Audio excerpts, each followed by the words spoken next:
Underground bunker. This is your proprietor. I'm out on a quick lunch break. It's Monday, November 28th. We have resumed the Danny Masterson trial. And what did I say yesterday? Didn't I say we might have to deal with some illnesses? Well, we knew something was up this morning was when Judge Olmedo said she wanted Danny Masterson in the courtroom. Right at the beginning, so the attorneys were there, brought in Danny, and a pretty good group of reporters, not the biggest set I've ever seen, but a lot of reporters. And Judge Olmedo informed us that yesterday, on Sunday, 2 jurors were symptomatic and had tested positive for COVID. Also, one of the alternates had strep throat and was asking for 24 hours break while she's on antibiotics or something.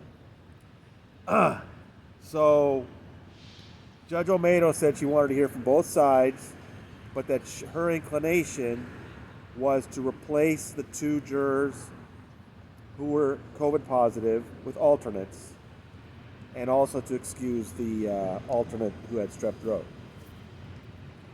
So she turned to defense attorney Philip Cohen, who today is dressed very conservatively, disappointingly. And instead of just objecting to replacing these 2 jurors, he wanted to talk about taking off Thanksgiving week at all. He said, listen, during the break, we went back through the record, and during voir dire, none of the jurors said anything about plans on Thanksgiving except for one, and he wasn't seated in the jury. And he basically was calling her a liar, that none of the jurors had Thanksgiving week plans. Why did you take a break? He's still unhappy about that. He thinks they should have come back last Monday and Tuesday.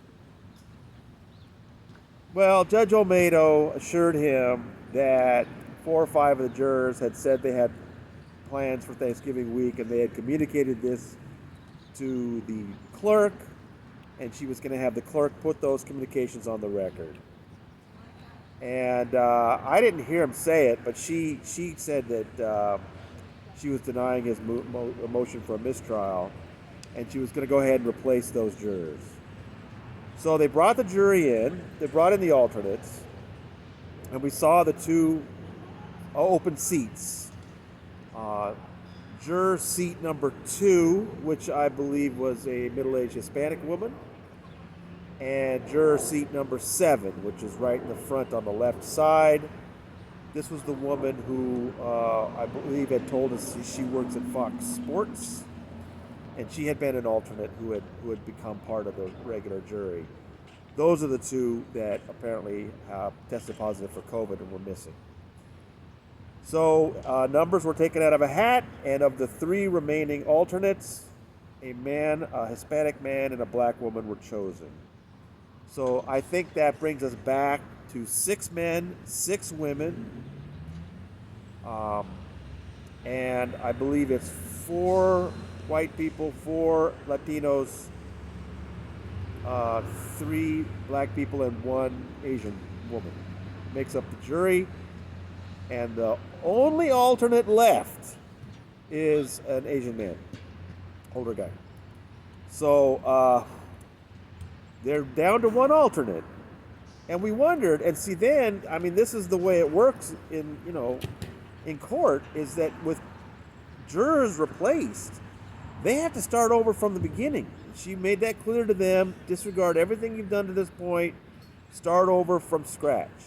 Sent them back to the jury room.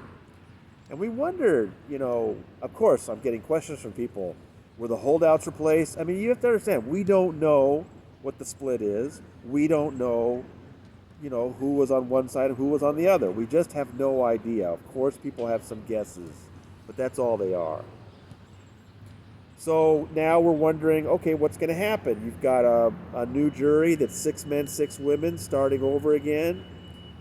I mean, the only hint we've had so far is that they took a very short break at 10:30, and then when it came near to noon, they not only didn't break for lunch, they sent a message saying they wanted to keep working into the lunch hour a little bit to 12:15.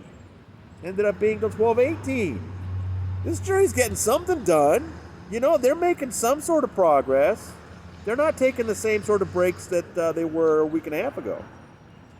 So, is that good for one side or the other? We don't know. We're still totally in the dark. All we know is that they're starting over today. Some people have been replaced, and this jury seems determined to get some things done.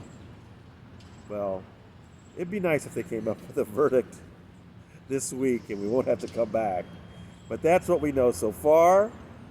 I think the journalists that I'm sitting with are a little more optimistic that we will get a verdict of some sort.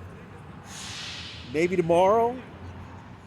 Today seems like it'd be too fast, but hey, if they're making progress, we want a verdict one way or the other. Let's get this thing over with.